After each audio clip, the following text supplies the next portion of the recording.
పేదలకు వైద్య విద్యను అందుబాటులోకి తేవడమే తమ ప్రభుత్వ లక్ష్యమని ముఖ్యమంత్రి చంద్రబాబు ప్రకటించారు.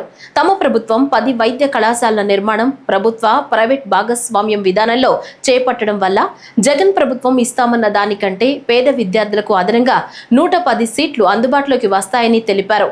వైకాపా ప్రభుత్వం అనుసరించిన పద్ధతిలో వైద్య కళాశాలలు పూర్తవడానికి కనీసం 15 ఏళ్లు పడుతుందని, తమ ప్రభుత్వం పీపీపీ విధానంలో 2 ఏళ్లలోనే వాటిని అందుబాటులోకి తెస్తుందని స్పష్టం చేశారు.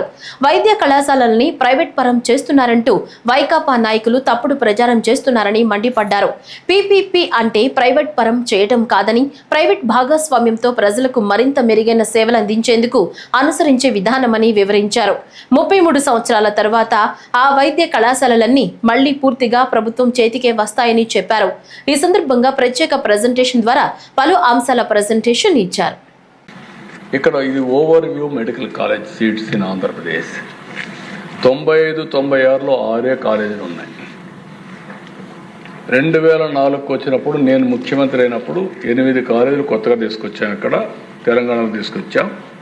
ప్రతి జిల్లాకు ఒక మెడికల్ కాలేజీ పెట్టాలని 23 జిల్లాలకు 23 మెడికల్ కాలేజీలు పెట్టింది మొదటిసారి ఇండియాలో, first of it's kind. That to had దానివల్ల 15 కాలేజీలు అయినాయి. 2008-9కి అవి 18 కాలేజీలు, 3 కాలేజీలు పెరిగాయి. 14-15 తర్వాత వచ్చిన గవర్నమెంట్లు దాన్ని ఇంకొక 6 కాలేజీలు పెంచారు. మళ్ళీ నేను 19-20కంతా 5 కాలేజీలు పెంచాం.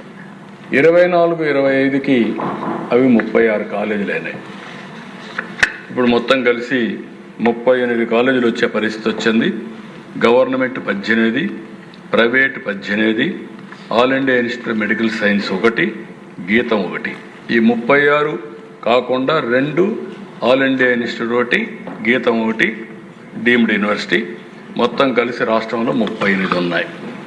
ఇది చరిత్ర అయితే ఏదో మేము తెచ్చేసామని గొప్పలు చెప్పుకుంటూ ఏదేదో మాట్లాడుతూ ఫేక్ న్యూస్ పెట్టి ఫేక్ ప్రచారం చేసి ప్రజల్ని మభ్య పెట్టాలనుకునే ప్రయత్నం చేస్తే వాస్తవాలుగా ఉంటాయి అధ్యక్ష.